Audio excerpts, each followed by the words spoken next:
ഈശംസിഹായിക്ക് സ്തുതിയായിരിക്കട്ടെ. വിശുദ്ധ മാർക്കോസിന്റെ സുവിശേഷം 10-ാം അധ്യായം 32 മുതൽ 34 വരെയുള്ള തിരുവചന ഭാഗം, 3 ഹ്രസ്വമായ വചനങ്ങൾ. ഇതാണ് ഇന്ന് തിരുവചന ധ്യാനത്തിനായിട്ട് നമുക്ക് നൽകപ്പെട്ടത്. തൻ്റെ മരണത്തിൻ്റെ വിനാഴിക മുൻകൂട്ടി കൃത്യമായി അറിഞ്ഞിരുന്ന യേശുനാഥൻ ആ മരണത്തെക്കുറിച്ച് നടത്തുന്ന 3 പ്രവചനങ്ങളാണ് സമാന്തര സുവിശേഷങ്ങളിൽ ഉൾച്ചേർത്തിരിക്കുന്നത്. അതിൽ 3-ാമത്തെ പ്രവചനമാണ് ഇന്ന് നമ്മൾ വായിക്കുന്നത്. 3 വട്ടവും അവൻ തൻ്റെ ശ്രേഷ്ഠ ശിഷ്യന്മാരെ അടുത്ത് വിളിച്ച് അവരോട് പറഞ്ഞു, മനുഷ്യപുത്രൻ മരണത്തിന് വിധിക്കപ്പെടുകയാണ്. അവനെ ക്രൂരമായിട്ട് അവർ കൊല്ലും.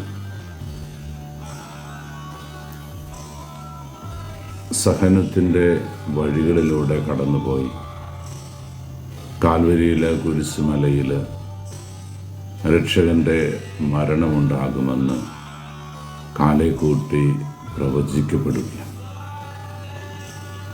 തൻ്റെ മരണവിനാഴികയെക്കുറിച്ച് യേശുനാഥൻ തന്നെ നമ്മളെ പറഞ്ഞ് ബോധ്യപ്പെടുത്തി തരികയാണ്. അവൻ വിജാതിയരുടെ കൈകളിലാണ് ഏൽപ്പിക്കപ്പെടുക.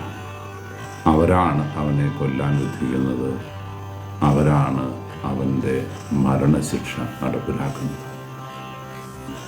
പിലാത്തോസിൻ്റെയും റോമൻ പടയാളികളുടെയും കൈയാളിച്ചു കൊടുക്കലിലാണ് യേശുവിൻ്റെ മരണം യാഥാർത്ഥ്യമാകുന്നത് എന്ന സത്യം നാം തിരിച്ചറിയുമ്പോൾ എത്രയോ കൃത്യമായി അവിടുന്ന് തൻ്റെ മരണവിനാഴിക പ്രഖ്യാപിച്ചിരിക്കുന്നു. പ്രിയപ്പെട്ടവരെ, ജനിച്ചു വീഴും മുമ്പേ മരണത്തിൻ്റെ നിമിഷം കുറിക്കപ്പെട്ടവനാണ് യേശുനാഥൻ. 33-ാമത്തെ വയസ്സിൽ ആകാശത്തിനും ഭൂമിക്കും മധ്യേ നഗ്നനായി അപഹാസ്യനായി കാൽവരി കുരിശിൽ തൂങ്ങിയാടേണ്ടവനാണ് താനെന്ന യാഥാർത്ഥ്യം ജീവിതത്തിൻ്റെ കുഞ്ഞുനാൾ തന്നെ ബോധ്യപ്പെട്ടിരുന്ന യേശുനാഥൻ മരണത്തിൻ്റെ കടച്ചീട്ടുമായിട്ടാണ് ഈ ഭൂമിയിലെ പൂജാതനായെന്ന് തിരിച്ചറിഞ്ഞവൻ ഒരിക്കൽ പോലും മരണവിനാഴികയെക്കുറിച്ച് അസ്വസ്ഥനായിരുന്നില്ല. ഗെത്സമേൻ തോട്ടത്തിലെ തികച്ചും മാനുഷികമായ ഒരു ആത്മനൊമ്പരത്തിൻ്റെ വിതുമ്പലിൻ്റെ നിമിഷം മാറ്റി നിർത്തിയാൽ പൂർണ്ണ മനുഷ്യനായ യേശുവിൻ്റെ ഗെത്സമേൻ തോട്ടത്തിലെ ആർത്തനാദം, ഹൃദയം നുറുങ്ങിയുള്ള നൊമ്പരത്തിൻ്റെ വാക്കുകൾ, പിതാവേ കഴിയുമെങ്കിൽ ഈ പാനപാത്രം എന്നിൽ നിന്ന് നീക്കിക്കളയണമേ എന്ന പ്രാർത്ഥന നമ്മുടെയൊക്കെ ചങ്ക് പിടിക്കുന്നതാണ്. പക്ഷെ എന്നിട്ടും താൻ ചോദിക്കുന്ന ചോദ്യത്തിൻ്റെ പൊരുൾ മനസ്സിലാക്കിയിട്ട് താൻ ചോദിക്കാൻ പാടില്ലാത്തതാണ് ചോദിച്ചത് എന്ന് തിരിച്ചറിയുന്ന യേശുവിൻ്റെ ദൈവത്വം ഉടനെ തന്നെ അത് തിരുത്തി പറയുന്നുണ്ട്. എങ്കിലും എൻ്റെ ഇഷ്ടമല്ല പിതാവേ, നിൻ്റെ ഇഷ്ടം.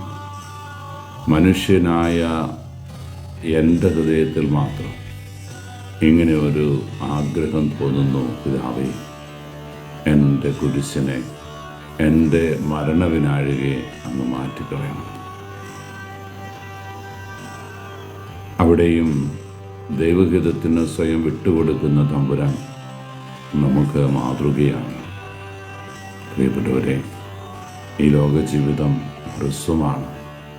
ഒരു തീർത്ഥാടനത്തിനോണമാണ് നമുക്ക് ഈ ഭൂമിയിലേക്ക് വന്നിരിക്കുന്നത് എന്നും ഇവിടം വിട്ട് ദൈവപിതാവിൻ്റെ പദ്ധതിയിലേക്ക് ഒരു മടക്കയാത്ര അനിവാര്യമാണ് എന്നും അത് അവൻ്റെ ദൂതൻ വന്ന് വിളിക്കുമ്പോൾ ഇനിയൊരല്പനേരം കൂടി ഒരുങ്ങിക്കോട്ടെ എന്ന് പറയാനാവാത്തവണ്ണം അവൻ എൻ്റെ മരണവിനാഴികയുടെ കടച്ചീട്ടുമായിട്ട് എത്തുമ്പോൾ സന്തോഷത്തോടെ അവനെ അനുധാവനം ചെയ്യാൻ, അവൻ കൂട്ടിക്കൊണ്ടു പോകുമ്പോൾ മനസ്സാഞ്ചല്യം കൂടാതെ അവൻ്റെ പിന്നാലെ പോകാൻ ഹൃദയപരമാർത്ഥതയോടെ നമുക്ക് ആഗ്രഹിക്കാം. ഈ ലോകബന്ധനങ്ങളിൽ കെട്ടിക്കിടക്കാനുള്ളതല്ല നമ്മുടെ ജീവിതം. കൊമ്പുടക്കി, കൊക്കുടക്കി, നഖമുടക്കി ഇവിടം കൊണ്ട് ഒതുങ്ങരുത്. നമ്മൾ പറന്നുയരണം വിശ്വവിൽ ഹൈസിലേക്ക്. ആ പറന്നുയര് ഒരു ഫീനിക്സ് പക്ഷിയെ പോലെ ദൈവസന്നിധിയോളം നമുക്ക് എത്താൻ സാധിക്കണം. നല്ല ദൈവമേ, ജീവിതത്തിൻ്റെ ഗദ്ഗതങ്ങളിൽ നൊമ്പരപ്പാടുകളിൽ വീണുപോകാതെ നിൻ്റെ കൃപയുടെ അഭിഷേകത്തിലേക്ക് എന്നെയും ചേർക്കണമേ എന്ന പ്രാർത്ഥന നമുക്ക് ദൈവസന്നിധിയിൽ ഉയർത്താം. അനുഗ്രഹിക്കട്ടെ. കർത്താവ് മിശിഹായുടെ കൃപയും പിതാവായ ദൈവത്തിൻ്റെ സ്നേഹവും പരിശുദ്ധാരൂപിയുടെ സഹവാസവും നാമുള്ളവരും കൂടി ഉണ്ടായിരിക്കട്ടെ, ഇപ്പോഴും എപ്പോഴും എന്നേക്കും.